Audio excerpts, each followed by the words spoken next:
The following may contain offensive language, adult humor, and or content that some viewers may find offensive. The views and opinions expressed by any one speaker does not explicitly or necessarily reflect or represent those of Mark Radulich or W2M Network. Please listen with caution, or don't listen at all.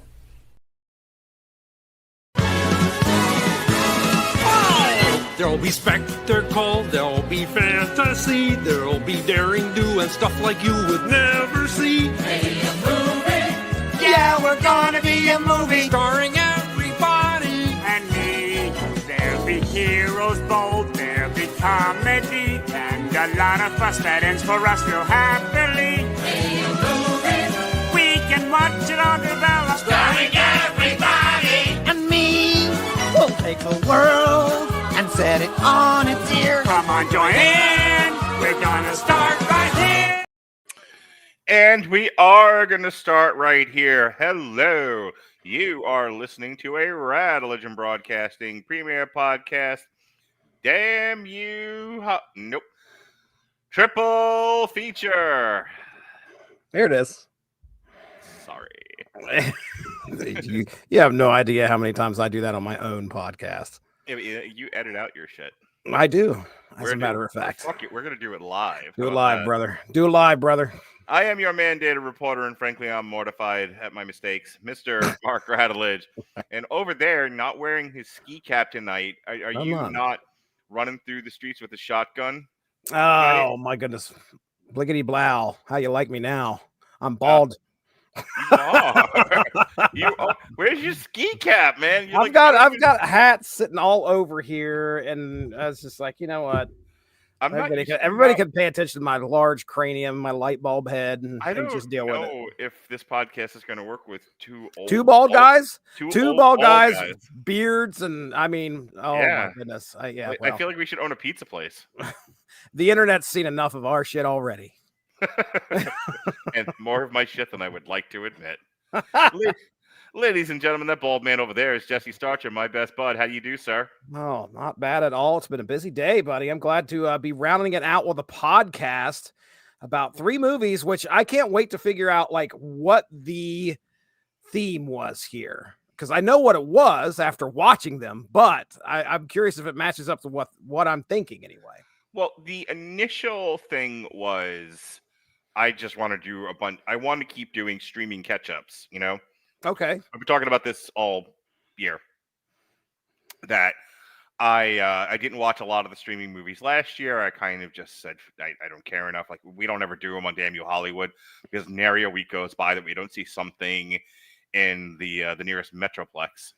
But then I got to the end of the year, and everyone's like, "Oh, the worst movies of the year are this that was on Netflix, and that was on the cock, and this other one over here that was on Max." And I'm like, I've seen none of these. Yeah. So then I had to make Robert, sit at the end of the dinner table, and I lifted up the table, and he had to eat all the slop. What a cartoon that was! And this time we didn't forget the gravy pipe. Oh. So I said this year, I'm going to dedicate more time. Listen, let me tell you something, Jesse Starcher. That's me. I got my own house. You do? I do. Every other week I got my kids, but those weeks I don't have my kids, guess what? Free time. I'm all alone. Yep. You know what else, Jesse? Tell me. A wise man once said, "You have gone out enough, Mr. Radulich. You've gone all the out. You have hit the achievement. Leroy Jenkins came up. You've done it all. You don't need to go out anymore." And my rent amount would agree with you. Oh yeah, I can understand that. Versus my paycheck. So, I can. When you go out, money spending happens. I understand. Indeed, especially when when you're entertaining the wild and woolly women that I used to. Yeah. So I can podcast when I want now. I can podcast more than twice a week. How about that, Jesse? Jeez Louise. And so those were the days. Now we're back at them. Crazy. Now we're back. We're fucking 4 shows this week, man. Jeez. Wow, man. I haven't done 4 shows since the great culling of 2022. Wow. That's amazing, and I it feels know. good sometimes. You know, you get you know, at least you're doing something. You're putting something out there. You're having a good time and doing it. You know, well, that that sometimes can be debated, but regardless, You know, you don't Jesse, want to. I like recording with you, though. For one Oh, thing, good. you show up. I do. You don't ever cancel. Well, wait till after this show. We got to talk about next week again. Unfortunately, I know, but listen, shit that's supposed to happen on Saturday has been happening on Sundays a lot more than I expected. So, Oh, my God. but hopefully this will be the last time. For the most part, you are. There we go. Thank you. For the most part, you're dependable, and I enjoy talking to you. I enjoy our podcast together. So does everybody else. Everyone's like, the guy that you work best with is always Jesse, and I'm like, I know. Listen to that. Yeah. So I thought, okay, I want to do some more streaming movies. These were a bunch of action movies that kind of came out all around the same time over the last few months. I was like, these would be great to put together as a show. Also, 2 out of the 3 of them fall under the Die Hard with or Die Hard on a category. And I talked about this on my live stream. So tonight we're talking Cleaner, Alarum, and G20. And G20 is right in the middle because that's the big hit. That just came out. Mm-hmm. It's the big to do right now. But I'll tell you, Cleaner and G20 have the. And it's funny, Alarum is somewhat connected to this. Alarum has a 0 on Rotten Tomatoes, so I wasn't going to let that go past. I had to see what gets a 0 now on Rotten. Wow. Well, I mean, yeah. Wowzers. Because me and the wife watched that, and boy, did I have some notes. Sure. But I'll tell you, I think G20 and Cleaner are unfairly maligned. I talked about this before we started the show tonight. I was on TikTok Live, and because I have noticed that you don't have to have anything interesting to say or be doing. This has been discovered here recently by you, if I remember correctly. I also was led to believe that if you were going to stare dead-eyed, talentless into a camera, that you had to be a pretty girl, and it turns out you don't. You can be a hairy monster. And people will pay attention to you all the same. Right. ChatGPT Fancy told me, they're like, there is a calm and a sense of normality about watching somebody through the window of your screen, your telephone, or your iPad or something, doing a mundane task. And I went, what hellscape have I woken up into? I feel like Rip Van Winkle, Jesse. And I've woken up in a place where people will go on their phone or their iPad, and they will go on TikTok Live, and they will watch some hairy fat ass set up a podcast and go, I am comforted. I am grasped in his warm embrace of normality and mundaneness. The fuck? Yeah. Dude, I don't know. I really honestly don't. I think that there is something to be said about knowing the fact that you could just swipe real quickly and go to something else. Yeah. There's comfort in that, okay, well, if this gets boring, but you may entertain somebody just being boring. It's going to, just like you said, it's going to make them feel there's a sense of mundaneness, a sense of comfort there. I recently told my kids I don't feel like I have to compete Olympic level style as a parent anymore, that you will love me all the same and I don't have to drive myself crazy. I had the same level of intensity in my romantic relationship, and I came to the very same conclusion. I don't have to try this hard. She likes me all the same. And then it came down to providing content where I'm like, it has to be the bestest, most refined content ever. And I have to be interesting all the time and on. And apparently I just have to fucking be alive. Yeah. As soon as you realize what other people are actually watching and are getting the most views, you start to question like, oh, the effort really doesn't have to be there. Yeah, no. It doesn't have to be there. Not even a little bit. So I started on that tangent because I was saying that I was on TikTok Live being mundane and ordinary. And I was talking about how Cleaner and G20 suffer from the same problem. And Cleaner suffers from, because one of the reasons why I wanted to do it was the review du jour when it came out. Like the Critical Drinkers and Nerdrotics and, Midnight's Ads, the alt-right movie review angry nerd incel side of the YouTubes, all went after Cleaner. Not because it's the worst movie they've ever seen, and they know better. Yeah, they went after it because it had Daisy Ridley in it. And you know what Daisy Ridley's big affront was? You know what Daisy Ridley did wrong to offend all of these people? I'm really curious. She was in a Star Wars movie, 3 of them to be exact. She played a character that was not the most fully formed. Some would call her a Mary Sue. Mary Sue, there it is. Others would call her a Kathleen Kennedy insert. Oh boy. And for the crime of taking a gig that paid well and gave her lots of exposure, she is now ganged up on, unfairly maligned, called a terrible actress. All of her movies are bad. And this is because people are still aggravated that Disney destroyed Star Wars. If you're being intellectually honest, and we'll talk about Cleaner in a few moments in its entirety, but if you're being intellectually honest, Cleaner is not as bad as all these reviews are making it out to be. But because it's got Daisy Ridley in it, and Daisy Ridley was in the new Star Wars movies, and they don't like the new Star Wars movies, and they don't like Disney, and so everything that comes out of that studio now is bad, no matter how bad it actually is. I mean, what a gift Snow White was. They just relentlessly attacked, and it's terrible. Oh my God, it's Christmas morning. Get it out of your system.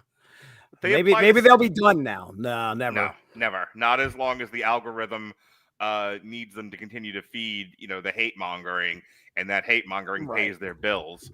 This intellectually disingenuous fucks who do this better than I do. Oh wait, I said the quiet part out loud again. Oh. So that's why I wanted to talk about Cleaner, because I was like, is this as bad as everyone is making it out to be? No. So we'll talk about it. G20. I don't know if you noticed. G20 stars a strong black woman. Indeed it does.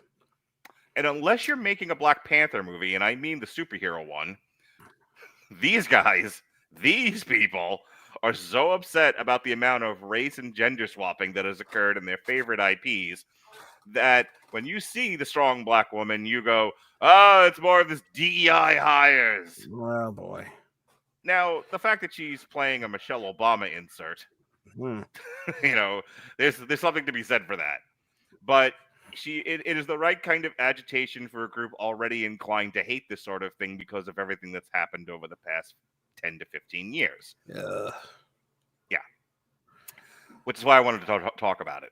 Because it got called like the most unintentionally funniest comedy of this year. And I watched this going, if she were hot, if she were your favorite hot actress, or if she were your favorite male actor, no one would have paid attention to this. No one would have called it unintentionally funny. No one would have done 87 reviews on it saying, oh my God, this is the stupidest thing ever. But because it has a strong black female in it, we are tired of the strong black female trope, this gets unfairly maligned. I mean, come on. I think that if anybody has money to make a movie and they want to make a movie about something like this, they should be allowed to do so, and everybody else can hate it. But to attack it just because of that, what they decided to do in the movie, who they decided to cast, and who the primary actress was going to be, the purpose was, okay, we have a black female president. Cancel me. I mean, it's DEI. I mean, come on. Let them do the movie. If it flops, it flops. But most unintentional comedy where it's funny that I didn't look at any reviews prior to this, but yeah. So like some of this, you're just like, wait, is this Rattledge like projecting? Nope. That's an actual line from an actual review I created. That's crazy, dude. I don't know if I could even, I wouldn't read anything else that guy put, because I didn't. Number one, I understand they're probably trying to be sarcastic.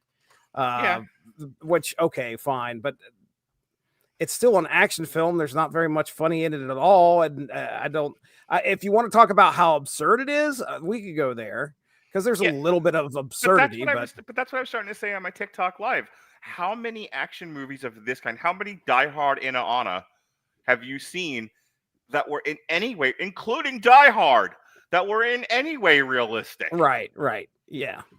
We love Die Hard. Not a documentary. Mm-mm.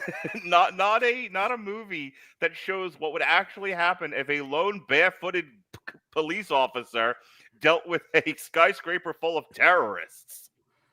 Yeah. Not something that now I got a submachine gun. Ho ho ho. So that's what brought us here tonight. And Alarum I wanted to review because it is 0 on Rotten Tomatoes. No one's talking about that, by the way. You know how I know that? You know how I know it got a 0 on Rotten Tomatoes, Jesse? Tell me how. Tell me how you know.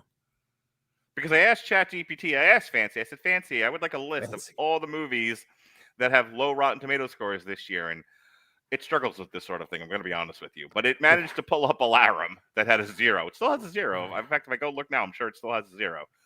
Not a lot of people reviewed it. It was straight to PVOD in January. You know, you can see at the bottom there, January 17th is when it came out. People were still seeing fucking Wicked at that point. Yeah, dude. I did not know this thing existed. I'll just Nobody put it that did. way. Yeah. Nobody did.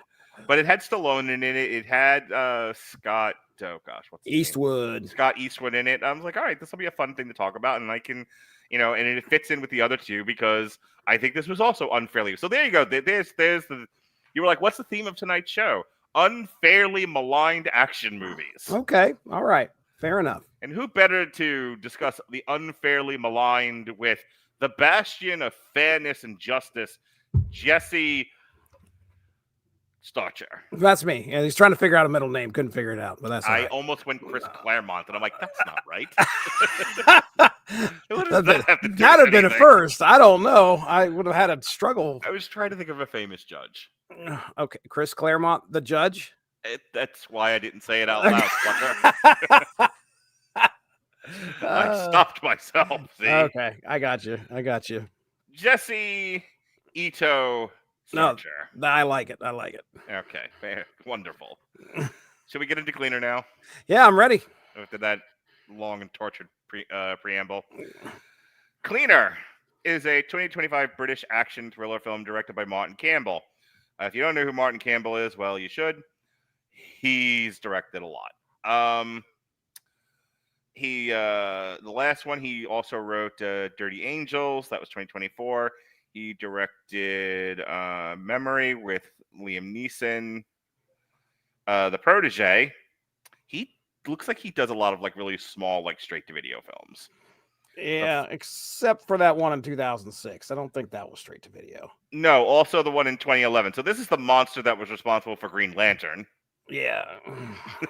Which you can, if you would like to hear our review of that, there's an on trial for Green Lantern in the archives with Dorian and the first appearance of Matt Kentner. It's like fucking comics over here. Awesome. 2010, he did The Edge of Darkness with Mel Gibson. He did Casino Royale, which was the beginning of the Daniel Craig James Bond movies. Thank you. Mm-hmm. He did the 2005 Legend of Zorro. He did GoldenEye back in 1995. Yeah. So yeah, he not exactly. I mean, he's got a fairly decent resume here of some fairly decent movies. Oh, Jesse. He did an episode of Homicide: Life on the Street in 1993. Oh, he did, didn't he? 3 Men and a Dina. Okay. Yeah. All right. So there you go. So Martin Campbell, got some hits, got some misses, but he's a fairly competent director. And this was written by Simon Uttley, Paul Andrew Williams, and Matthew Orton. It stars Daisy Ridley, Taz Skylar, and Clive Owen. It was released in the U.S. February 21st of 2025, and it went to the United Kingdom in April of 2025, which I think is why it got some attention recently. It was made on a budget of $25 million. It made 1.3 at the box office. Go figure. Reception, it's got a 51% for 69 critics on Rotten Tomatoes. And then it's got a 52 out of 100 Metacritic score. So the plot of this thing, and I'm going to really whip through this. Daisy Ridley plays a skyscraper window cleaner. She has an autistic brother. Terrorists take over the building. One of her co-workers is one of those terrorists. The terrorists argue with themselves and the friend ends up shooting Clive Owen and takes over the business. Yep. Daisy Ridley works with the police and other institutions to try to take out the terrorists and save her brother and the people inside the building. She is successful at this. There is a subplot where her brother, because he's autistic, is difficult. He got himself kicked out of his program that he was in. Daisy Ridley is kind of a slacker, ne'er-do-well, military dropout. And here she, proves her mettle. Her brother and her become closer through this traumatic experience, and all is well that ends well in the end. Cleaner. Not the dumbest movie I've ever seen. Not the best movie I've ever seen. Yeah. Fairly in the middle of meh. So, okay. Really, go ahead and just, if we were recording at this point, you could have taken exactly what you were doing and then almost tweak it a tiny bit with a few things and throw it in there for G20, and we could save ourselves some time. I watched generic plot, just paste it in. Right, dude. I watched G20 before I watched Cleaner, and I was like, these very, very similar.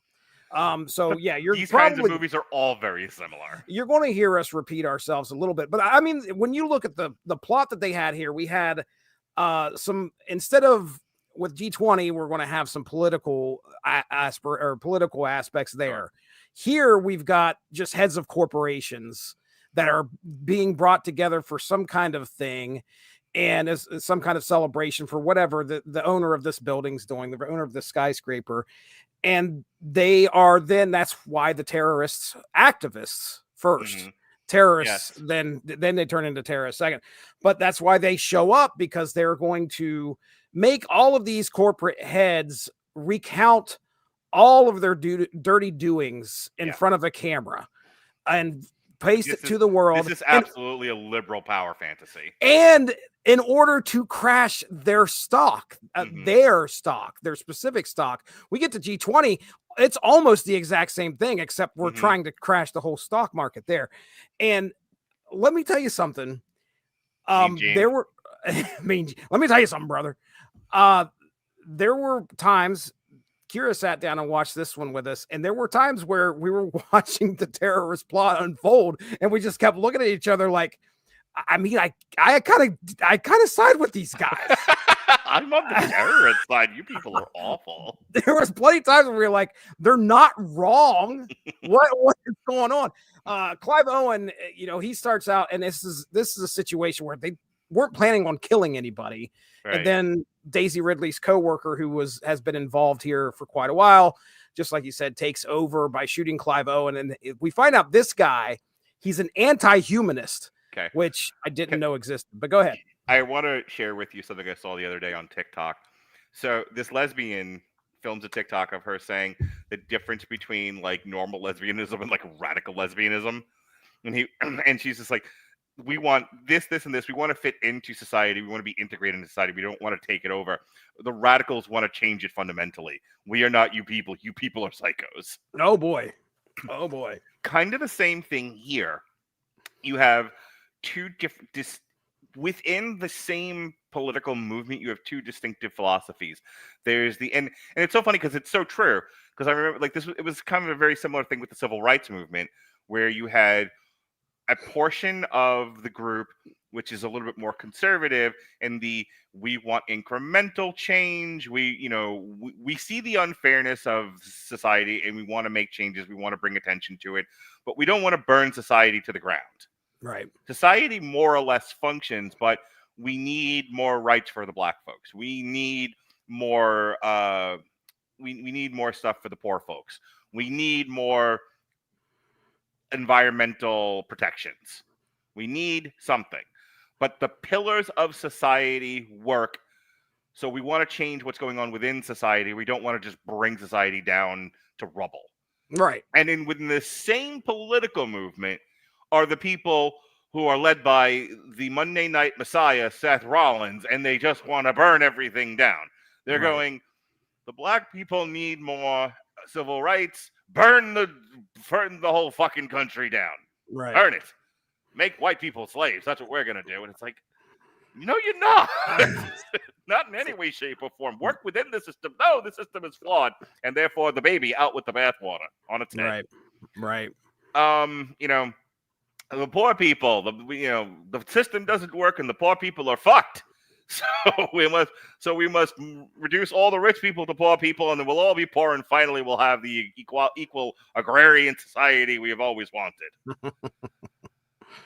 And then, I think with the case with Cleaner, where their stuff is more environmentally tied, where it's just like we with the doomsday clock is ticking, and we need all the environmental protections now. We will live in caves is what we'll do. We'll burn it all down. No more corporations, no more fossil fuels. We will live in caves, and we will learn to eat the deer.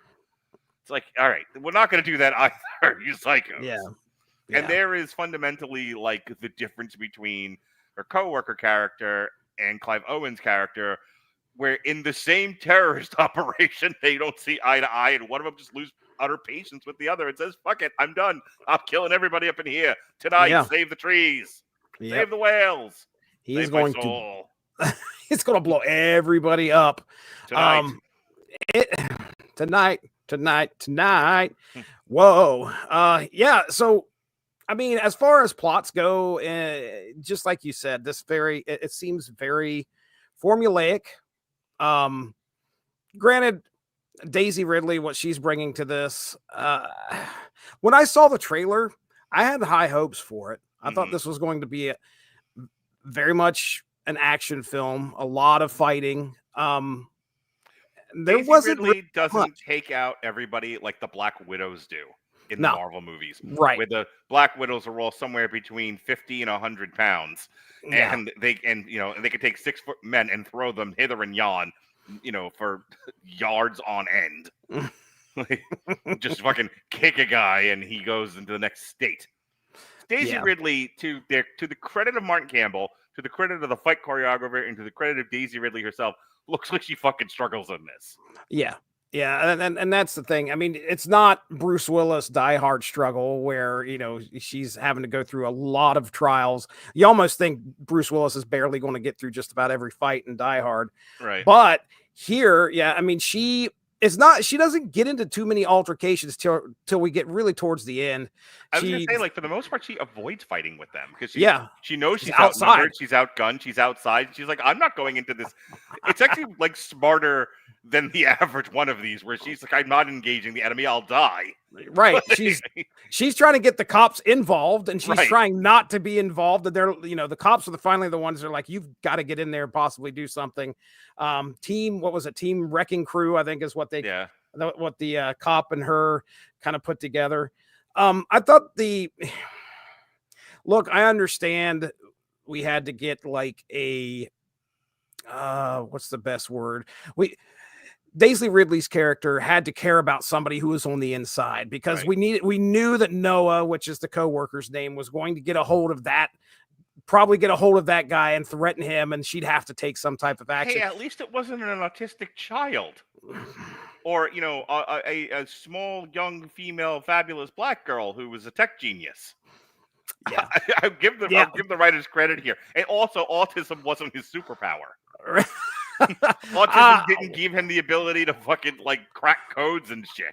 Wait a second, I don't know, because he's the hacker. Remember, like at the end, she brings him in, and it's like, okay, you need to hack and get this USB device or whatever. It's not as dumb as it was in the Predator. I'll give you that. I mean, she's able to grab him and bring him in. I think the final fight between Noah and Daisy Ridley, I don't have her name here in front of me, but her character was pretty good. I thought I think when we did get some action, it was satisfying enough. And like I said, I think this of the three that we're talking about tonight was probably my favorite. I did have higher hopes for it. It was action packed, but I don't think it was a stupid movie. And I certainly do not think Daisy Ridley dropped the ball here. Do you? No, the reviews of this we're so tired of seeing strong female, boss ladies run. Oh my God. This went on and on and on. And it's like, except that's not Daisy. Like when you say that stuff about Galadriel in Rings of Power, like I get it. We all get it. You've only said it a zillion times with a zillion videos. Daisy Ridley isn't a boss babe in The Cleaner. She is fucking struggling through most of this movie, and she doesn't want to be there. If it wasn't for the fact that her brother was inside, she'd have ran. Yeah. I mean, she didn't want to be at work that day either. I think. Really. She has more in common with the guys from Clerks than she does with Galadriel. I'm not even supposed to be here. Right. My thoughts on Cleaner are, would I have watched it if I didn't do a podcast reviewing movies? And I kind of, as Robert says, I kind of have to dig through the trash to find something with some meat on the bone. No, but I'm not the kind of person who necessarily goes out of their way to watch stupid action movies either.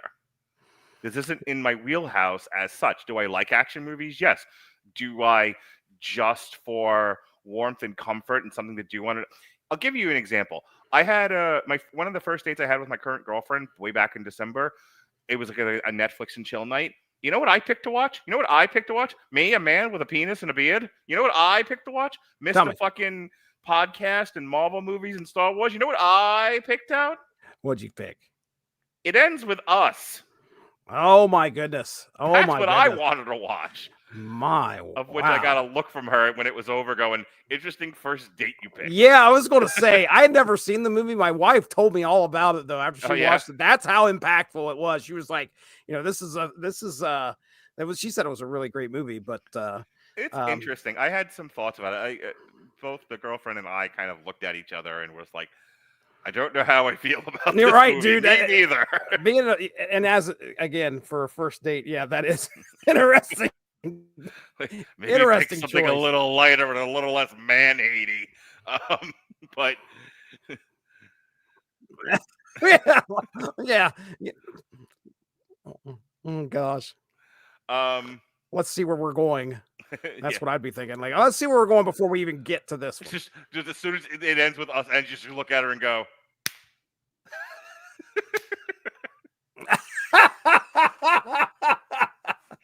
You get up, you lock the door. Just like, wait till they get a load of me. What the fuck? So my girlfriend at the time would have been like, "Oh, you're still better than my ex-husband." So, all right, say low bar. That's where I like him. Yeah. All right. Anything else about Cleaner that you want to talk about? Because Daisy Ridley's fine. I don't have the fucking hate for Daisy Ridley that people who look like me seem to. I don't blame her for Star Wars. I blame Kathleen Kennedy where the blame should go. And the poor, like Kelly Tran or anybody else that was in those movies. You wonder why these people go on social media and lose their fucking minds. Maybe from the incessant bullying from you psychos. Yeah. Anyway, anything else about The Cleaner before we move on? No, I mean, look, I enjoyed what I watched. And I was kind of like in the same boat like you were. Like, would I have sought this out? No. If I would have saw the trailer, I'd have been like, oh, we ought to check this out. But really, I don't remember this one being something that was marketed that I'd seen either. Yeah, no, I didn't know about. The funny thing about Cleaner is, it'll be the last thing I say. If the algorithm didn't demand of YouTubers to make hate videos, no one would have known about it. No one would have said something. You're right. You're absolutely right. I know about it because I watch those guys and they were talking about it. And they were talking about it like it's fucking Song of the South. Zippity doo da, zippity yay, dead Daisy Ridley. It's like easy. It's not that bad. Yeah. What is she? I mean, what has she been in? Aside from, she's been in a couple other films other than this recently, right? I mean, besides fucking Star Wars, she's been in a bunch of different. Again, we act like Daisy Ridley is this like shitty person or shitty actress. She was in. I was talking about this on my live stream. She was in The Young Woman in the Sea, which got nominated for a bunch of awards and won one of them, and won the Movie Guide Award for Best Movie for Mature Audiences, and by that they mean old people, not Young Woman in the Sea got an 88 out of 100 on Rotten Tomatoes. This one, I think, if it didn't get pulled directly from theaters, I want to say it had a short run in theaters and then it went right to Disney Plus because it had no fucking audience to it. But apparently it did well. It was well received, I should say. Well, that's good. Beyond that, she was a producer and a story writer and an actress in the movie Magpie, which I'm sure nobody saw. It looks like it was an indie. She was in The Marsh King's Daughter. She's in a cartoon called The Inventor. She was in a movie that I used to make fun of Robert about. Sometimes I Think About Dying. Okay. So here's what I will tell you. She was in Chaos Walking in 2021, which is again unfair to lay this completely because the other narrative coming out of like all the Daisy Ridley stuff is, oh, she's a bad actress and everything she's in bombs. The thing they point to is Chaos Walking. Chaos Walking came out in 2021. Do you remember what was going on in 2021? I do, as a matter of fact. Yeah, we were just coming out, and a lot of places were just coming out of lockdowns. Like Florida ended the lockdown 3 months later and was just like, let's learn to live with the COVID. It'll be fine. We will tame it and keep it as pet. But the rest of the known universe was like, we're going to keep lockdown for a while. We don't want people to die. Right. Was some of that longer than necessary? Sure, I'm not here to discuss that. But my point is, 2021 was a weird movie year. You had the day and date stuff going on that was on HBO Max, right? Where their entire slate of movies were day and date. It was Wonder Woman. That was the Suicide Squad. And a lot of those movies did not make money because they were day and date. But the other thing you got to remember is the movie theaters, for the most part, across the United States, rather, didn't open back up until like March. It was Kong versus Godzilla that kind of kicked open like the return to theaters. Mm-hmm. I think, when did Chaos Walking come out? Chaos Walking, would it have done better had it not been in the midst of the reopenings of theaters? Maybe. Chaos Walking came out March 5th. So we were if we hadn't opened up yet, we were barely opening up. I'm actually surprised that this didn't go straight to streaming. Probably because it was a Lionsgate movie, so Lionsgate doesn't go straight to streaming, or they make their stuff PVOD immediately. Mm-hmm. In any case, the point that I'm trying to raise is that because they hate her, they project a lot of their hate about Star Wars onto her and Kelly Tran and John Boyega, who isn't doing himself any favors, or Oscar Isaac. They look at Daisy Ridley's filmography and they go, oh, she doesn't get work. She's not a good actress. Her movies bomb. She's not a movie star. She was in one movie that is in Lionsgate also has a great track record. Right, dude. Borderlands. We've seen the numbers. Okay, The Crow was the worst movie of last year. Want to guess which monster studio put that out? Right, dude. Right. Yeah, as like Daisy Ridley's defense attorney, she does not deserve the mistreatment by the YouTubers that she gets, but if they don't mistreat her, they don't get paid, and so that's the unfortunate thing about it. And Cleaner, like I said, is one of those movies where, in a fair and just world, it would just be fine and nobody would talk about it. Mm-hmm. So, ready to move on to Alarum? We're going to Alarum. Oh boy. Yeah. Boy. I want to end with G20. Okay, that's fine with me. You got to build up to it. All right. Alarum. Here we go. Yes, sir. Alarum is a 2025 American action crime thriller. Directed by Michael Polish. He directed Terror on the Prairie. You ever watch Terror on the Prairie, Jesse? No, I can say that I have not. He directed the 2020 Force of Nature. You ever see Force of Nature, Jesse? What was the year? 2020. No. I'm thinking of Forces of Nature with Ben Affleck and nope, haven't seen that one. 90 Minutes in Heaven. You ever been 90 Minutes in Heaven, Jesse? Just last night, as a matter of always say I was 90 seconds. He did 2014. He directed Amnesiac, Big Sur, SUR, For Lovers Only. Not a single one. I am not hearing anything that I've ever not even a little bit watched. 2009, he directed Stay Cool, The Smell of Success, The astronaut form. You ever see the astronaut form of Jesse?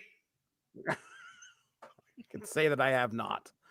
I am looking here just because this filmography has got to have something, right? I mean, something. Not a single movie I've heard of, not even a little bit. So if you've never heard of Michael Polish, neither has anyone else. It starts. Apparently, he's a twin. There's Mark Polish and Michael Polish. It sounds like a fucking Polish beginning brothers. Of a joke. Two Polacks named Polish walk into a bar. Oh man. It stars Scott Eastwood, Sylvester Stallone, Mike Colter, who used to be an actor, Willa Fitzgerald, Ísis Valverde, and D.W. Moffett. And the plot goes like this. Joe and Laura, who are once rivals, fall in love. This is like I swear, like I just saw another movie. This was Back in Action. All right, let me finish like a thought. And then Back in Action. Oh, Back in Action. I got you. Yeah. Fall in love during a mission and decide to go rogue to get married. They manage to escape their respective agencies and establish a quiet life, but their presence is shattered when a plane crash near the cabin reveals a hard drive that several organizations want. No shit, that's the plot to Back in Action. Only there was kids involved in that one. Wow. Literally, Back in Action starts with Jamie Foxx? Jamie Foxx and Legs McGee. Cameron Diaz, yeah. Their plane crashes, and they use it to cover up to say that they died in the plane crash so they can go off the grid. But there's like a MacGuffin in the plane crash that years later, after they have, two tween kids, the agencies want back. And so they are brought, say it with me now, back in action. Yeah, all right.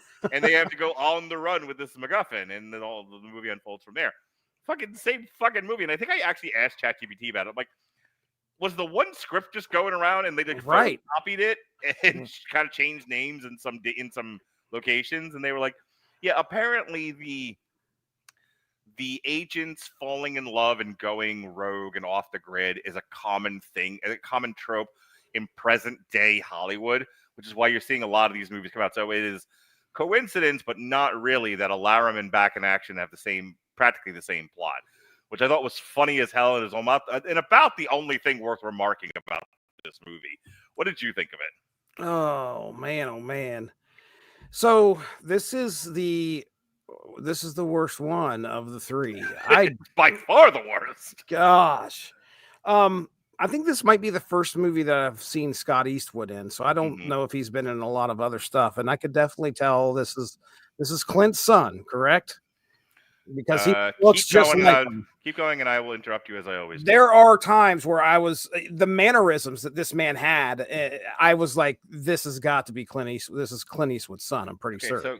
So Scott Eastwood was in Fast X and Wrath of Man. Okay. I know Wrath of Man, I think. Okay. That's Jason Statham, right? Yeah. So he was in Fast X as Little Nobody. He was in Wrath of Man. He was in The Outpost. He was in Pacific Rim Uprising as Nathan Lambert. I haven't seen that sequel yet. I need to see it. He was in Overdrive, Live by Night. He was in The Fate of the Furious, again, Little Nobody. He's GQ Edwards in the 2016 Suicide Squad. I haven't seen that one. He's in a movie called The Longest Ride. He plays Sergeant Miles in the movie Fury, starring Brad Pitt.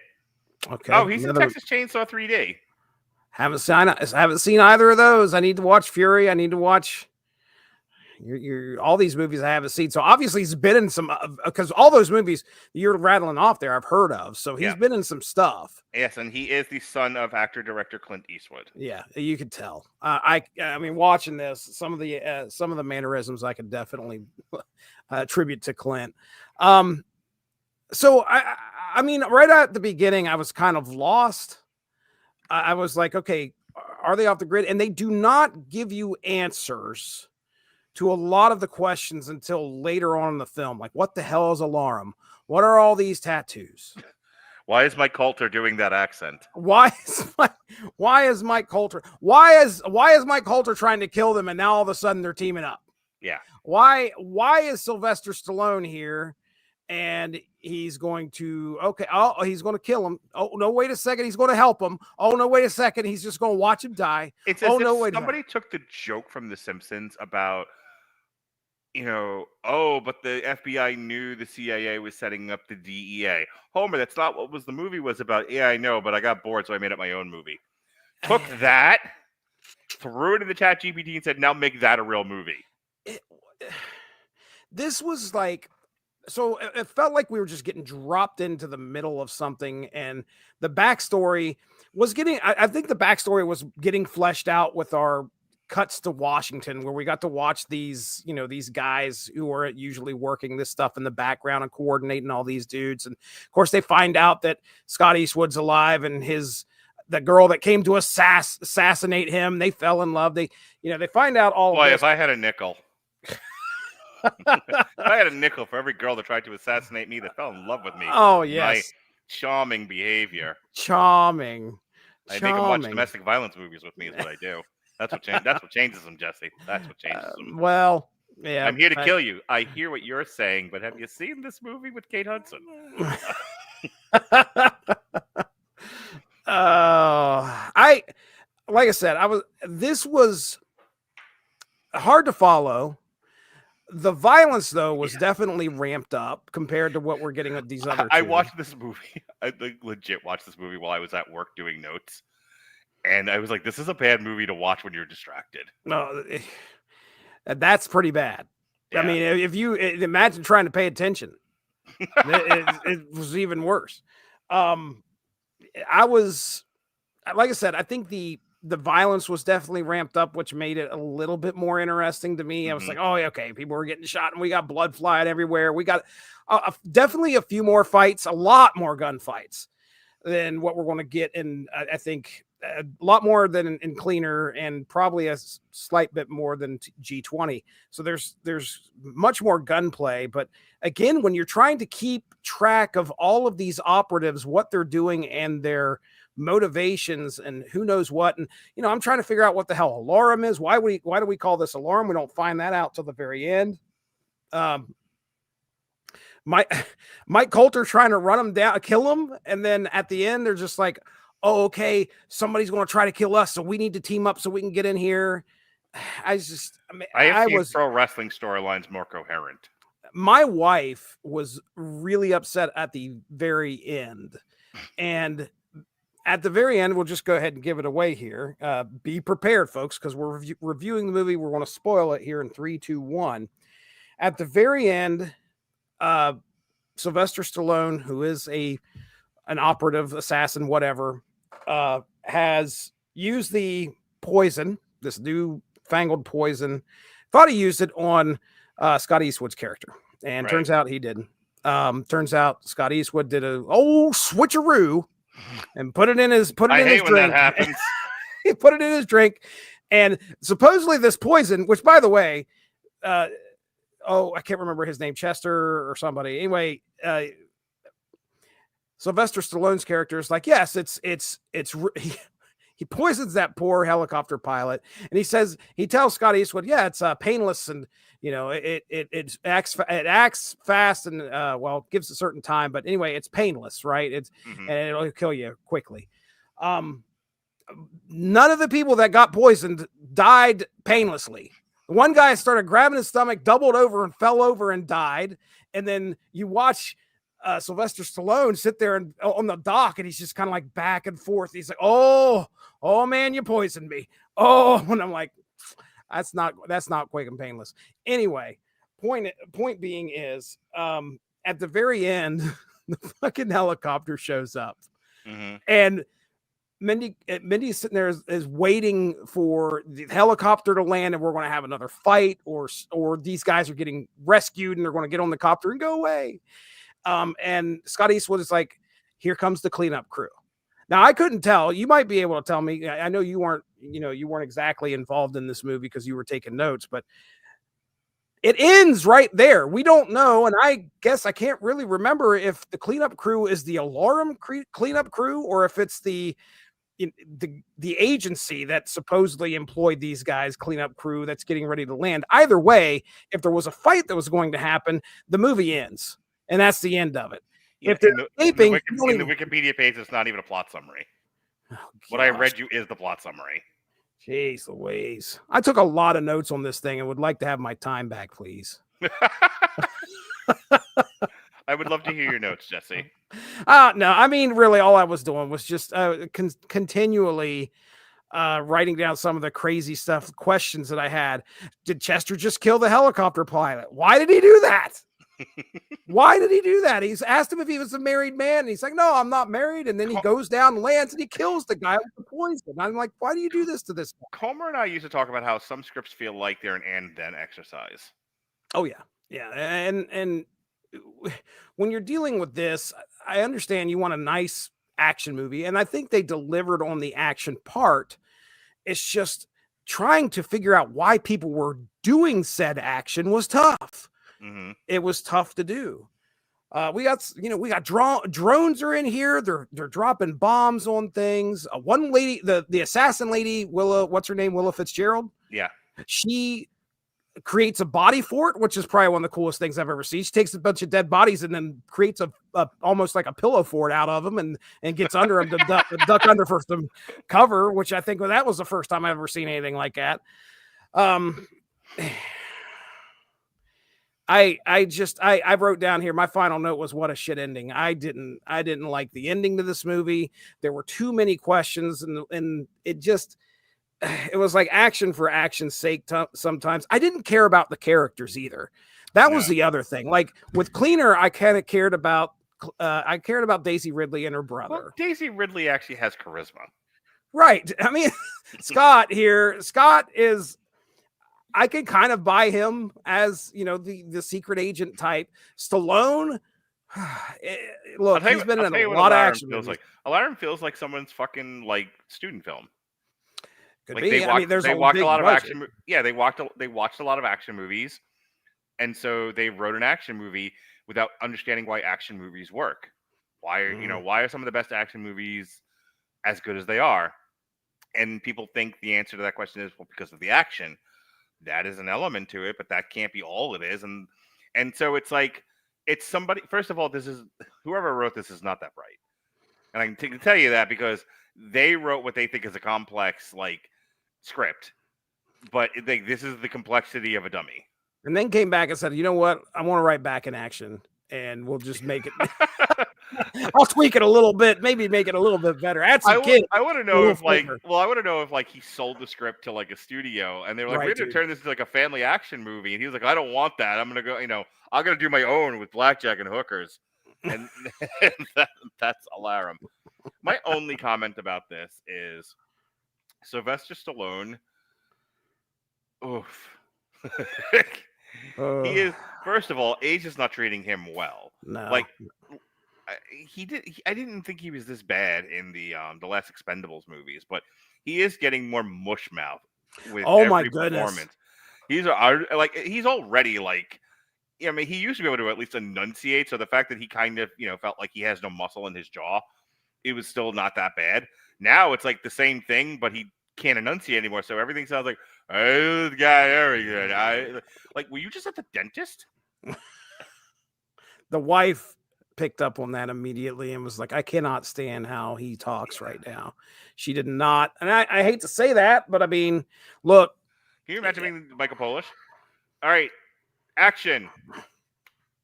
I am going to get you in the poison. Cut. Sly. I need you to actually say your lines. Are you drunk? I'm not drunk, guys. When I talk now, it's the way you want for me. Fuck. Go again. Yeah. I'm just getting you with the poison. I need you to give me the antidote. You got it with the poison and I die. Cut. And Michael Polish is looking around going, I don't think it's going to get any better than this. We're moving on. Yep. I can give you again. No, we don't need anything more. Keep it. Sly. Cut his last scene. Yeah, it's unfortunate. It's kind of sad, but it was a lot of. Later, when I pull the transcript for this, and I say ChatGPT or Notebook LM. Actually, I've switched to Notebook LM for pulling scripts because ChatGPT fucks it up. It doesn't really give me what I need. the way I need it. But Notebook LM, perfect. Because what I need is the verbiage of where the clip starts that they want me to pull, and it makes up its own shit. Like it's like ChatGPT is like a lazy teenager at times. Like I need this. Fine, here. It's not what I asked you. This isn't right. That's not it. That isn't right. Where Notebook LM is like, no, it's right here. There you go. I mean, Notebook LM is like a studious college student. Like, this is what it is. I have no personality. I'm Notebook LM. ChatGPT, angsty teenager. Here, leave me alone. I was going to say Notebook LM's like, I do one thing. You give me that one thing. I'll tell you exactly what you need to know about that one thing. Yeah. Notebook LM has no time for your shit. That's right. ChatGPT, ChatGPT, like, wants the interaction, but it's not always good at it. No. Anyway, where was I going with this? You said you were going to, as soon as you put this in there. Oh, yeah. So as soon as I put the transcript into fucking Notebook LM, it's going to get to my impression of Sylvester Stallone and go, www, Just, I don't know what the fuck he said. Yeah, perfect. Yeah. All right. Anything else about Alarum? Oh, yeah. The second thing I wanted to talk about before we end, dude. Mike Colter was really good on Luke Cage. I know you and the rest of the white people didn't like it because it was too much black music. I get it. He's like, too many concerts, folks. I hate talking to you. I'm so tired of. I criticize one thing you like, and I get dragged. Too many concerts. Yeah, I understand. You didn't like all the rap music and soul. I get it. Just you're gonna throw like some grits and collard greens in there to make me feel.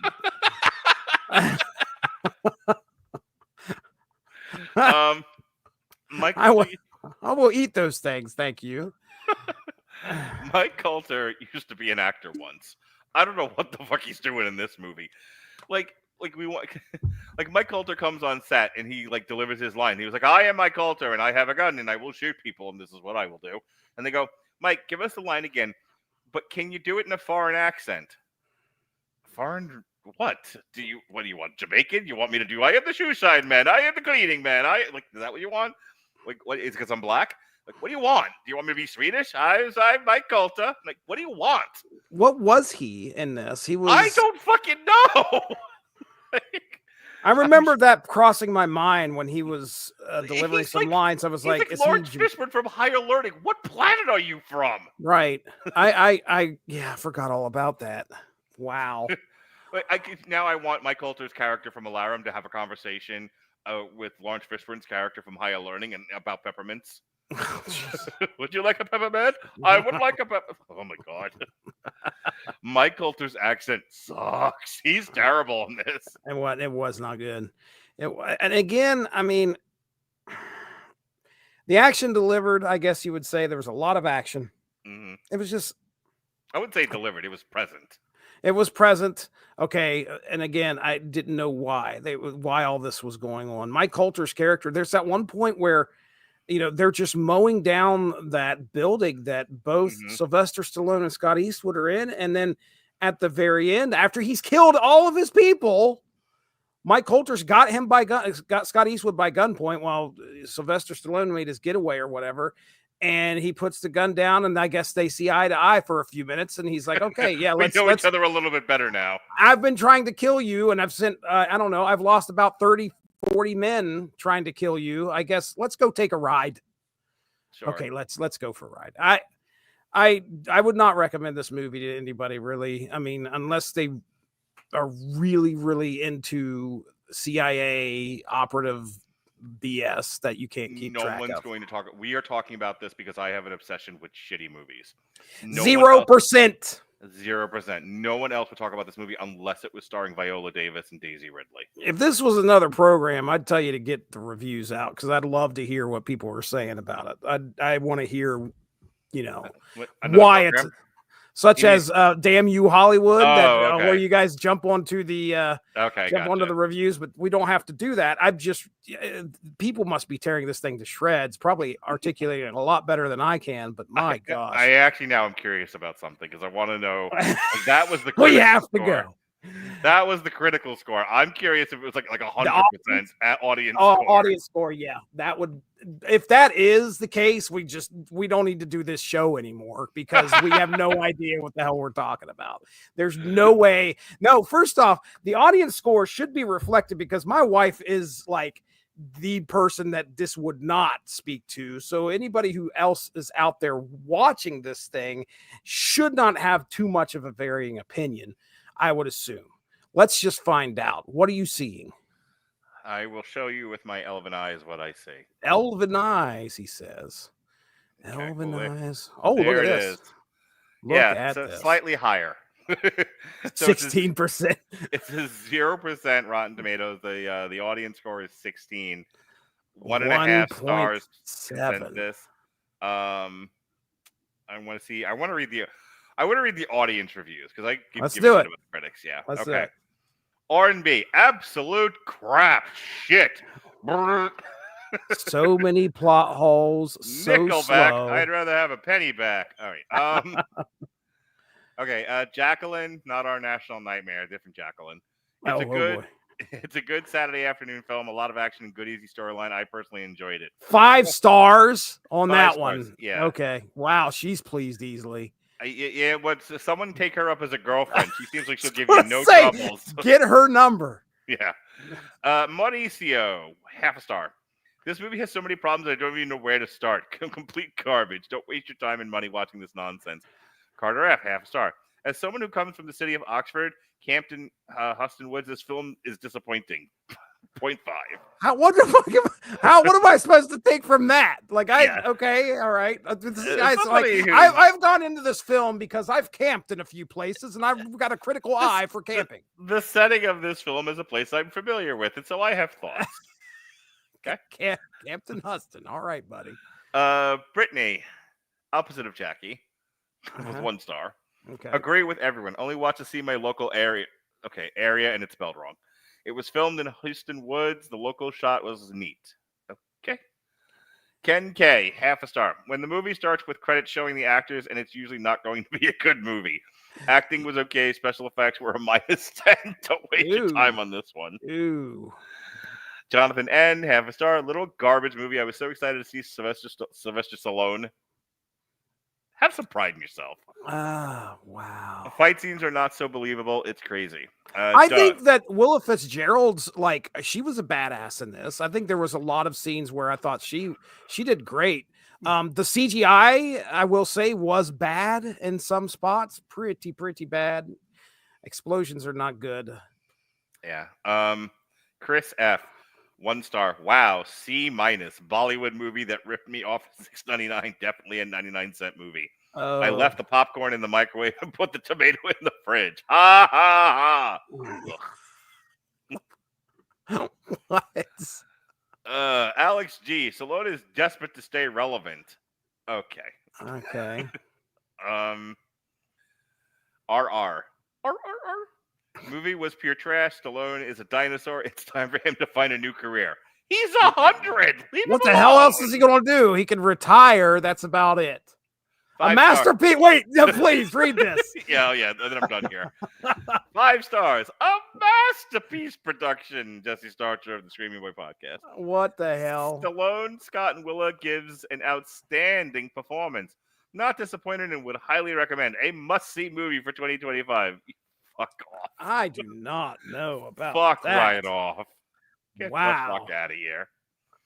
People are ridiculous. All right. Anything else about Alarum before we go? No. I'm glad to get that one out of here. I don't ever have to talk about it again. G20. G20 is a movie. An action thriller directed by Patricia Riggen, who I'm sure everyone was like, why would you let a woman with a vagina make an action movie? They don't know action. What the fuck is wrong with you? So she came to recent prominence with I want to say this went straight to Disney Plus, The School for Good and Evil, which was directed by Paul Feig. What the hell did she do with this then? Okay. I thought she directed it, but Who? Patricia Riggen? She was an executive producer on The School for Good and Evil. That's what it was. Oh, okay. She directed Miracles from Heaven, The 33, Girl in Progress. Okay. Go ahead. Eva Mendes? Who is yeah, that? and then she's done a bunch of short films. So this G20 is like her first major feature directorial. Okay. Yeah. She directed an episode of Jack Ryan, 3 episodes as a matter of fact. Ooh, so she does a little bit of action then. Yeah, she directed 2 episodes of Dope Sick. Dope Sick was good. Had 2 attempts to try to review that. Neither one of them worked out. There's a show on Hulu called Saint X. Apparently, she directed 2 episodes of that. She's won some awards. I mean, she's not like an incompetent person. She's actually won quite a few awards here. She's got quite a number of credits to her name. So, it was written by Caitlin Parrish, Erica Weiss, and Logan and Noah Miller. Stars Viola Davis as a president who must use her military skills to fight off terrorists who have taken over a G20 conference venue. Anthony Anderson plays the first man. Marsai Martin, Ramón Rodríguez, Douglas Hodge, Elizabeth Marvel, Sabrina Impacciatore, Clark Gregg. Ugh. Clark Gregg is terrible in this, and he's actually the worst performance. And Antony Starr, who you might remember from Homeland, as Homeland. Yes. It was released on Amazon Prime at April 10th. Received generally mixed reviews from critics. To be specific, it's got a 58 out of 64. Too straight-faced to have as much fun with its juicy premise as it could. G20 is more pedestrian than presidential, but does have a commanding lead in Viola Davis. The Metacritic score is 53 out of 100. Robert Daniels of RogerEbert.com gave the film 2.5 stars and wrote, Harrison Ford's film succeeded because Ford portrayed himself as a symbol that could be bent or complicated by showing, not telling. This is why a film like Air Force One, admittedly a rah-rah post-Cold War film, has more to say about America's unconscious vulnerability as a world power than G20, about the war in the Middle East or America as an imperialist force. Still, the film's thunderous intentions don't wholly distract from its more exhilarating sequences. It's interesting because I just put it together. When you said Jack Ryan earlier, I was like, oh, I immediately thought of Air Force One, and the whole president with a military background, sort of, it's not extremely rare because Air Force One was similar to that. Jack Ryan was very much a military man. When you look at all the Jack Ryan movies, there's a bunch of books.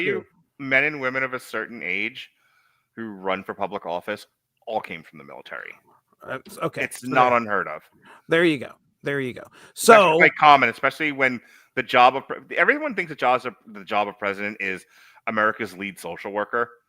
They're in charge of giving out all the free stuff. Their actual job is commander-in-chief of the U.S. Armed Services. Mm-hmm. The people who make the laws are your congressmen, your senators, your House of Representatives. The president signs those laws, and he can use the bully pulpit to push policy, but he is not the lawmaker. He is also not the law enforcer. Those are called judges. Right.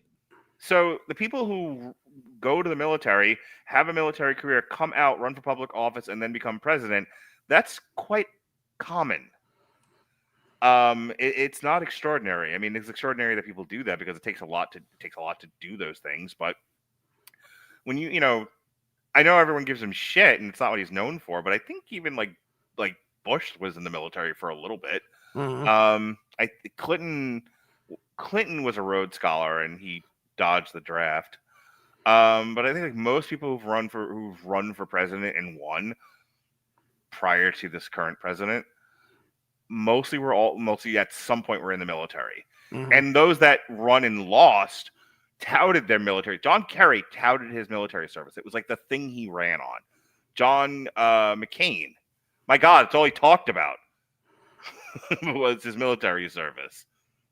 So I just want to throw that out there. That matters. And so Jack Ryan, a quintessential military man, and she's directed a couple of those Jack Ryan episodes. I was immediately thinking okay, this could be a Jack Ryan movie. Yeah, easily. But she took it and, she put a woman president in place, different character altogether. How old would you say, as a president, what's our youngest president ever, would you say? John F. Kennedy. And he was 40, 50. Hang on. Let me ask Fancy. Ask her. Fancy was her name. How old was JFK when he became president? I feel like it's got to be either high 30s or 40s. 130. 43. Wow. 43. 43. Okay, so that's pretty young. I would say that Viola Davis is older than that in this film. How old is Viola Davis? How old is Viola Davis's character, give or take? Would you like to know how old she is in real life? In the movie G20. IRL. Let's see. This one's taking a little bit longer to come up with. Okay. Well, I'll tell you right now, she's 59 in real life. And Okay. we understand sometimes they get cast for a younger age, but. Okay, so here's what Fancy says. Fancy is overachieving. In 2025, the action thriller G20, Viola Davis portrays U.S. President Danielle Sutton, a former Army veteran, thrust into a high-stakes crisis when terrorists seize control of the G20 summit in Cape Town, South Africa.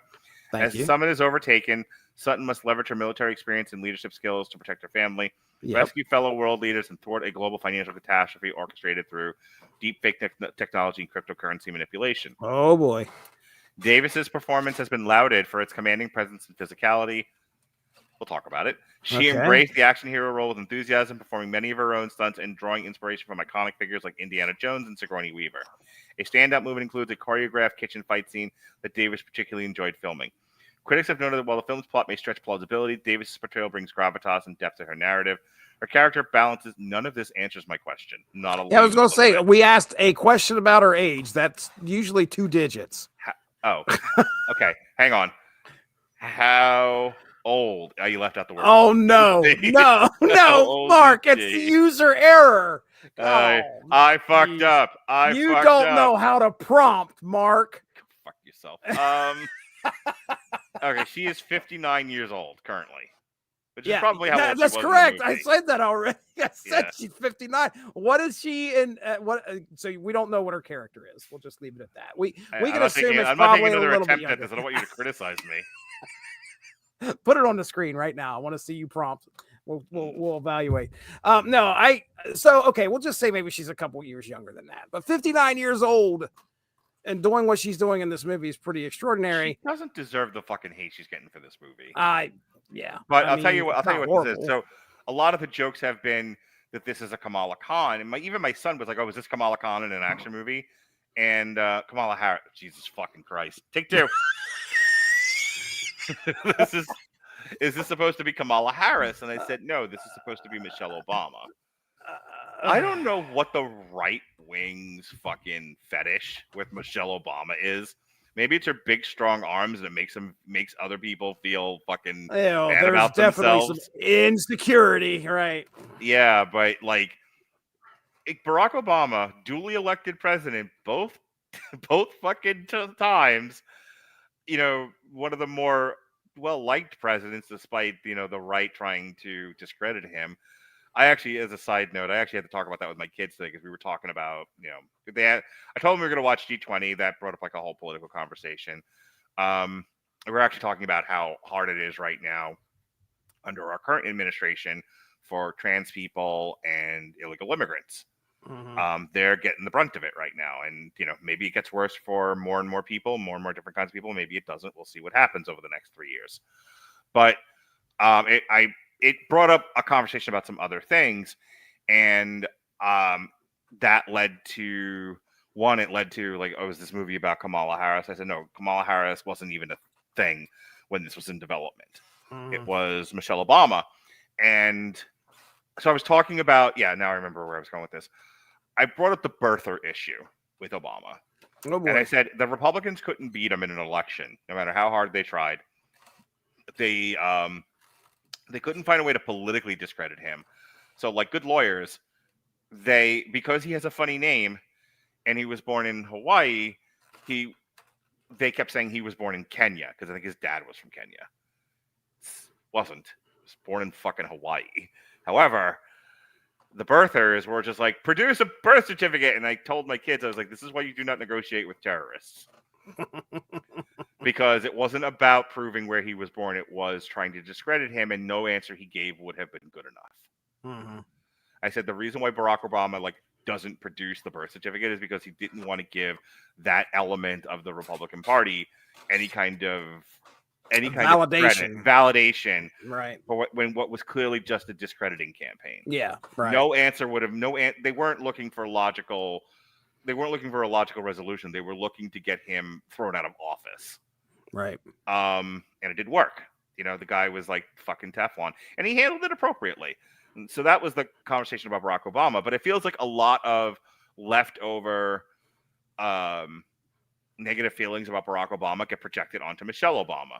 And then you add into that all of the anger and frustration that group of people in the entertainment YouTube sphere feel about race and gender swapping in their favorite things. And they first projected onto Michelle Obama, and then that bled into this movie, as I was saying before, with Viola Davis. Look, is this a stupid idea? Yes. Are most of these kinds of movies stupid ideas? Also, yes. Yeah. Do they get this level of scrutiny and this level of hatred? No.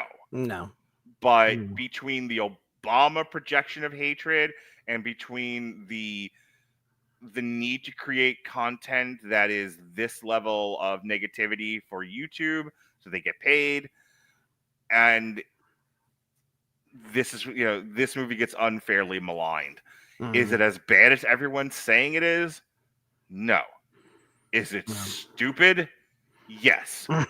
Are the movies that are like this one as stupid, if not more? Also, yes. Right, dude. Right. This is, I could tell things were going to be a little bit on the fictional side when our opening scene is somebody with a crypto wallet, which is apparently just a big ass hard drive.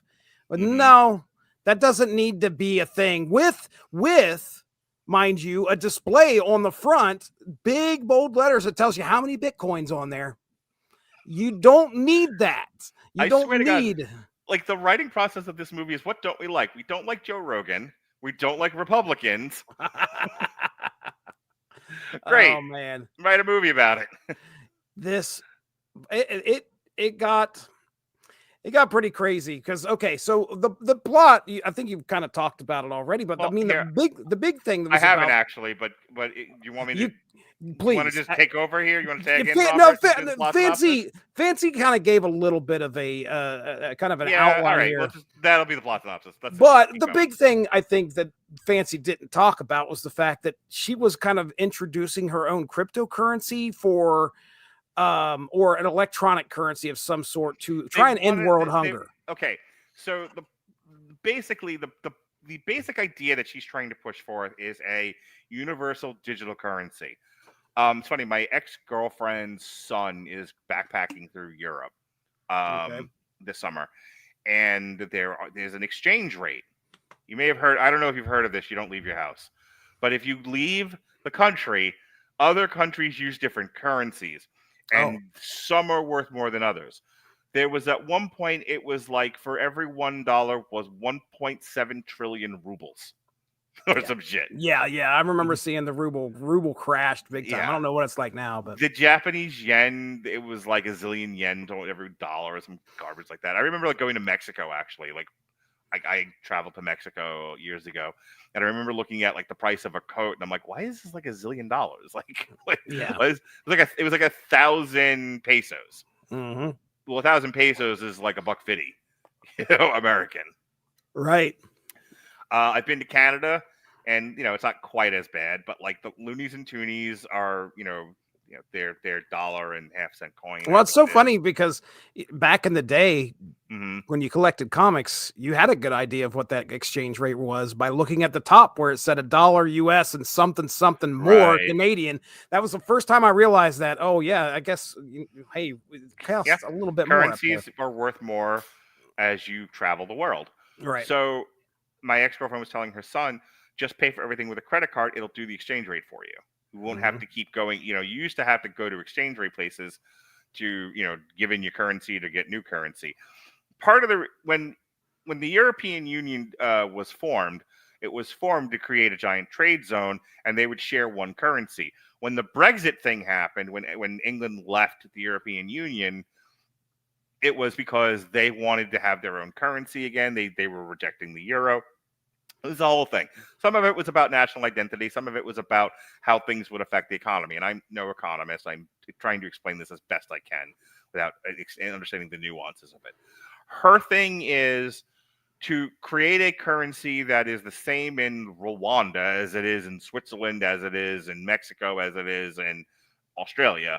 She wants to create a digital currency that, would remain the same wherever it was. It would have the same buying power in, Rwanda as it would in Vermont. Right. That's more or less, I think, what's happening in this. So that's a big deal. Yeah. So she's at the G20. So this is their way of tackling, global poverty and starvation. Because there's a big conversation in the movie about like farmers and shit. They're like, when it comes time to buy seed, a lot of these farmers don't have the capital to invest in the amount of seed they're going to need to grow in order to produce crops that they could later sell. And oh, by the way, if farmers don't make food, we all starve. This is important. Some or all of a lot of our food comes from places that don't have a lot of money. So that's the premise behind G20. And while they're there, this terrorist group comes back, and it's like, this is much like Cleaner, like you were saying. It's like, oh, we want to expose all the dirty politicians and their lies. We want to crash the economy because you have the very wealthy, very countries and people, and we want to bring them low. So there's, I made this joke before. So there's agrarian equality, throughout the world. That's what they're after. Yeah, they want to crash the stock market, and I will say that recently, I have been paying attention a lot to the stock market, and I think most people are because of some of the craziness that's been going on with the tariffs. And I really started to recognize, probably within the last month, how much just words being said can affect an up and down. As far, the stock market could lose 1,000 points just because Trump said something about how tariffs are going to happen, and then 2 days later be like, oh no, we're not going to do that. Or just the fact that somebody says, yeah, we're going to meet at some point, we're going to meet in the future. All right, stocks are going way back up again. Look at individual company stocks, like to say Netflix. Netflix puts on the Jake Paul fucking Mike Tyson fight, and I don't know exactly what happened, but like they had a bad performance. That was a choppy stream. A lot of people weren't able to watch the fight. Netflix looked bad. I think their stock went down. Yeah. If you go back to like Disney puts out 2 or 3 bad movies in a row, their stock takes a hit. Yeah. And do you know what changes the stock market? People buying and selling. That's it. People like something bad happens with the stock that they've got, they sell it. They sell it before they sell it before everybody else sells it. Right. If you a really great movie, I don't remember the name of it, but it was about the GameStop stock. Yeah, I know what you're talking about. That was great. Because it talked about how financial advisors and stock traders were like, this stock is worthless. How is this happening? Yeah, who the fuck is the GameStop anymore? Games are now digital. Like my son hasn't bought a physical game since I think he's owned an Xbox. Right, dude. Yeah. So what is the point of a GameStop? That's a company that's going out of business. And the guy giving stock tips on the internet or whatever it was like, buy GameStop. So everyone does. So now you have this stock that's artificially inflated to the fucking moon. Diamond hands. Right. And then when they sell it, they all made millions, and no one could understand why. Yeah. And that was what a great moment. Gaming the system. So I mean, that's kind of what we get here with G20. All it is a situation where they take, now the way that they do it, I think is interesting. I love how they pointed out they have like the South Korean president read off of a script, and he immediately recognizes it as being something that he knows they're going to use. Gibberish. They just want to get his mouth moving. They just want to use all of I can't remember what kind of a key he called it, but anyway, yeah. And they're going to deep fake these people saying things. Yeah. And the thing is that the public is stupid enough. And then Jason will post it in our group chat and they're like, oh no. Look, guys, look, the South Korean president's a trans fucking alien from Transylvania. I just watched the Rocky Horror Picture Show. Look, see, I got it off of my fat ass blog.gov. Okay, Jason. People are going to believe it. And it's going to, and it's so funny because at some point they show the Dow. The Dow in this movie was down 500%. And I was like, oh my gosh, it's working. Oh no. Yeah. But anyway, I thought it was a novel idea sometimes I was identifying with this terrorist group as well. Although Antony Starr, was he homelandering sometimes in this? Where I was like, you do not want to cross this dude. He's a psycho. And he plays that well. You're Joe Rogan. Got it. He did fine. Viola Davis, she's. I love how they escape the everybody who's knocked out or shot, whatever. I can't remember. They escape where the terrorists originally get by getting into this one room, and the South Korean wife finds the exit by going down a laundry chute. All you can see is like her little heels going. Wee.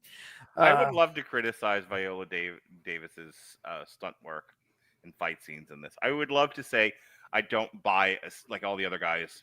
I will join my ilk of white bearded angry men screaming about this movie and say an old black woman fighting these guys and very accommodating stuntmen. What kind of horseshit is this? I just watched the Clusterfuck, which featured an invisible man and like 80-year-old male wrestlers bumping like prime Shawn Michaels. Really? I'm fine with it. Yeah. You got to, if you can't suspend your disbelief, just don't watch the movie. I mean, it's that simple. Do you see the poster?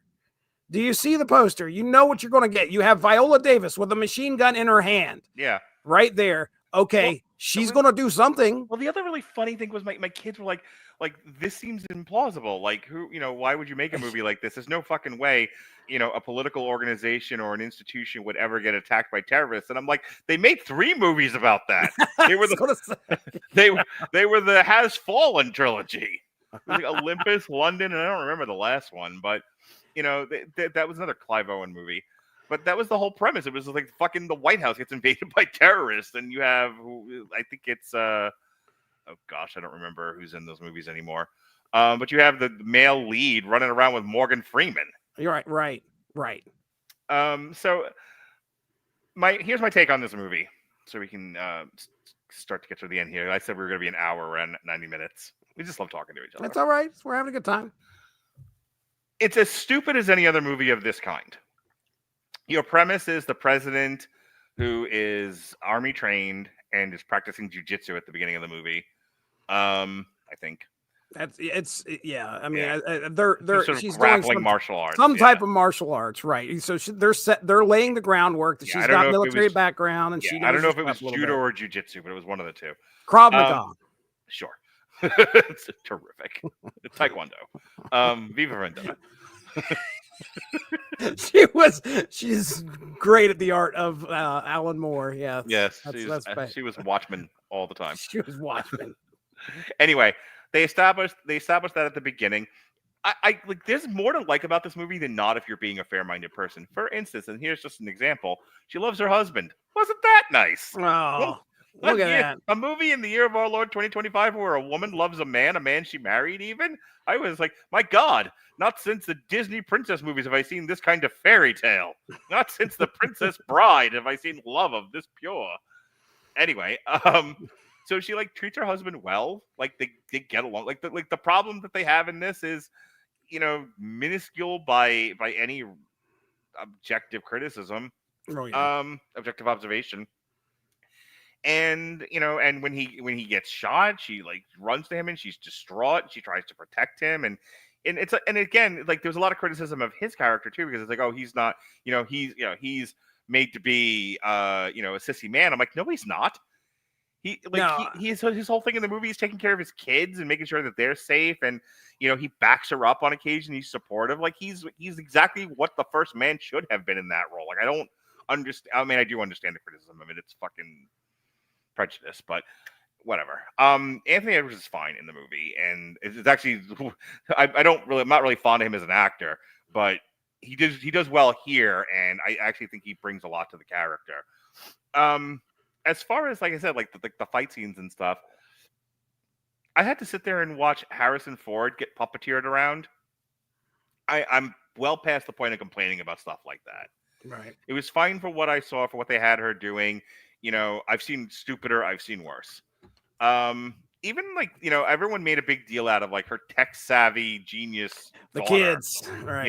Yet another, strong and brave young black girl who's also an Iron Man. And there's a little bit of that, but I've seen worse. Ironheart. Yeah. Riri Williams, or fucking Shiri. Right. Come to mind. She wasn't that bad. And again, she's not even that insufferable. She kind of goes through the Freaky Friday thing of like, oh, my mom's not so bad. Great. I again watched all these movies with my wife, Mm-hmm. and I rely on her to bring the everyman conversation, the everyman criticism to the table. And the one criticism I would say that I would lobby at this is that it's very formulaic. Yeah. And that's, just like you said, we've seen it in other movies. But as soon as she saw the kid climb out and supposedly escape from the Secret Service, she's like, well, that's coming in at the end. And I'm like, well, yeah, they're setting things up here. It's all kind of expected. Call it Chekhov's gun. If they don't exactly fire, bad movie structure. It's all going to be. Yeah. It's all going to come around at the end. I mean, but let me finish my thought, and then I'm gonna give you the last word. Yeah, go ahead.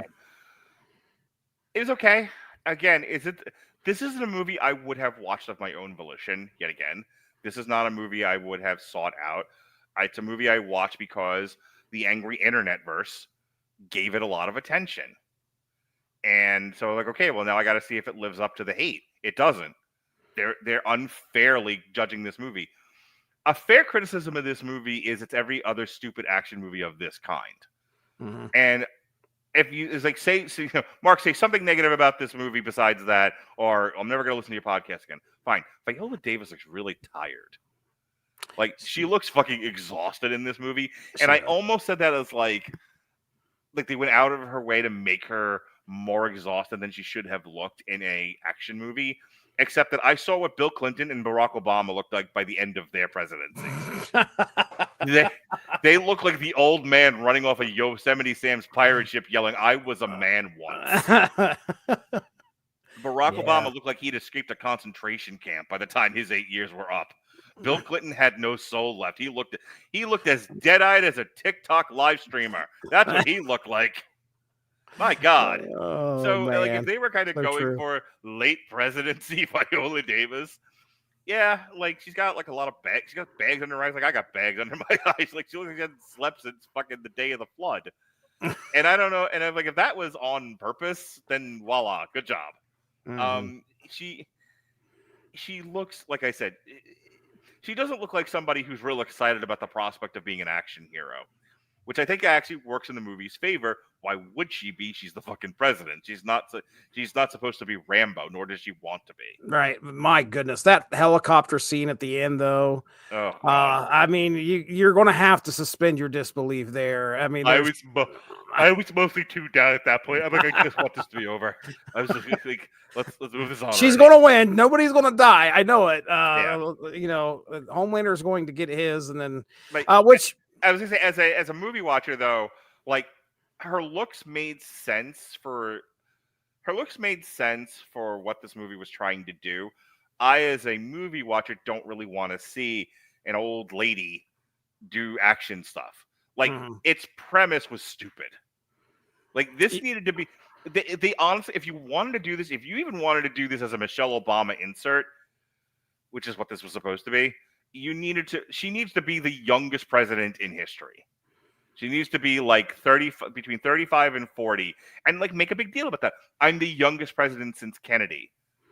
I was the TikTok, like, have her like lament The that, like, TikTok I was the TikTok president. I took the Howard Dean model and got all of my donations through fucking, OnlyFans. I don't know. Like it's just like she was a young black woman who stunning and brave, who connected with the youth, and that's what got her the presidency. I mean, it's kind of similar to that. I mean, she was photographed on the pic and got the cover of they Time. They did like a John McCain thing, where she was a war hero. Right. And what I'm saying is, like, then you cast like the youngest. You cast like peak Halle Berry in this role. I hear you. In the Catwoman outfit, preferably. Oh, please. And then like then this movie makes a little bit more sense to me. Doing it with old black lady, not so much. Not so much. All right, those are my only thoughts. I'll let you have the last word on G20. There was some moments in this where it was enjoyable. I had a good time. There was, again, a lot of formula that you could apply here, like you've seen in other ones. So that's probably the biggest mark, downgrade that I could give it. Mark against it. That's the word I was looking for. I do love how, they're in, where are they at? They're in Africa somewhere. They're in South Africa. Yeah. Cape Town, South Africa. I love how some of the help that was there, like, are actual agents as well. We find that out halway through the movie. I was on my phone at one point, and I look up. I'm like, why does she have a bazooka? And my son's like, they said it earlier in the film, Father. They were agents, and they were hiding weapons all over just in case this happened. Yes, yeah, I love that. I love the old stodgy British guy at the beginning. The prime minister was getting on my nerves, but then of course he comes around at the end, and so they used some self-control with him, because I thought he was going to get weird in a hurry. Yeah. So yeah, I mean, there's like I said, for me, it's cleaner, G20, and then Alarum. Alarum, I wish I could put a fourth movie in between G20 and Alarum, because I hated that. But funny you should mention that, because the original triple three feature had the Electric State in it. Oh, really? What was? Yeah. I don't know the Electric State. What was that? That's the Russo brothers movie that cost $350 million that everyone fucking hates. Oh, this is the one with Chris Pratt? Yeah. Yeah. I saw the previews for it. I haven't watched it, though. Yeah, Robert Winfrey and I and Dorian, if he's not still sick, are reviewing that tomorrow on Damn You Hollywood. Plug. Okay. All right, plug. But yeah, man, there's my ranking. There's my thoughts. Well, folks, that is our triple feature / Mark does an editorial about YouTube creators. Stop crying, you bitches. Yeah, get over it already, you fucking limp-wristed fairies. So sick of you people and your million views and better at this than I am. Yeah, stop making content that have more views than I have. You're right. Fight the algorithm. Hey, fancy. No. Figure it out. All right, so that's the end of that. Tomorrow, as I said, we are going to be doing the Electric State on Damn You Hollywood. Wednesday, myself and Alexis Haina will be reviewing The Bondsman with Kevin Bacon. Thursday, Damien and Shay are coming on triple feature. We're looking at musicals, Jesse Starcher. Musicals, the Rocky Horror Picture Show, Little Shop of Horror starring Rick Moranis, and Jekyll and Hyde the musical from 2001 starring David Hasselhoff. And that's not all. I got one more triple feature in me for Friday. This one is a reschedule from last summer. We just couldn't get it together. I finally got it back on the schedule. It'll be myself and Pat looking at the fun High School in Trouble movies. It'll be The Substitute, The Principal, and 187 on an Undercover Cop. Yo. Last week was wrestling week all week long. Monday, myself and Robert. Had a 2.5-hour Robert's therapy session as he unveiled his soul of the agony of being forced to be paid to write about wrestling against his will, and that I was a hostage for. It was also a review of WrestleMania 41. Anywho, I had a better episode. I had a better time with Harry. We discussed The Collective, Las Vegas 2025. That was fun. I cut the clip of us talking about the clusterfuck and put that on TikTok and YouTube. That is a hoot. And then on Thursday, myself and Mac and Dorian, we did some romantic comedies. Again, more streaming here. Bridget Jones, Mad About the Boy, The Lifeless, and La Dolce Villa. So that was fun. And that was the weekend that was. All right, Jesse Starcher, show us where you pissed from. Oh, my goodness. Ladies and gentlemen, tomorrow you can tune into the Source Material Comics podcast and hear myself and Mark Radulich talk about the first volume of the Sons of Anarchy Redwood original. Are we going to be satisfied with what we get? Are we expecting something different? The short answer is yes. You can tune in and find out why we were. Sons of Anarchy Redwood was so good we didn't make a song to keep ourselves amused. We enjoyed what we read, but we had some thoughts as well. So tune in and check that out. That's the first volume. We're going to be doing all three. So by the time May ends, we should have all three volumes in the bag at that point. I did record last week, and I think in a couple weeks it'll be airing on the 5th. Myself and Chris Armstrong got together and talked about Teenage Mutant Ninja Turtles: Secret of the Ooze. And we talked about the comic book adaptation. And that one I did create a song for because they could not use Go Ninja, Go Ninja, Go, the Vanilla Ice song from the movie. So they had some dude that looked like Vanilla Ice in the comic and completely different lyrics. Guess what? There is now a Suno song that is at the end of that episode. Whatever. What did you say instead of Go Ninja? I didn't. I didn't say it. The guy had to write lyrics in there. And what were the lyrics? The lyrics were, dude, you want to talk about a white guy writing. The thing is that Vanilla Ice was white, but here's the thing. What do you do if you can't say Go Ninja, Go Ninja, Go? I mean, there was ninja rap, but the lyrics, I remember one set was something along the lines of, oh my gosh, something, my main man Spunky. Like imagine sitting down and going, getting funky like a monkey, like my main man Spunky. Okay, you're white. Lumpy?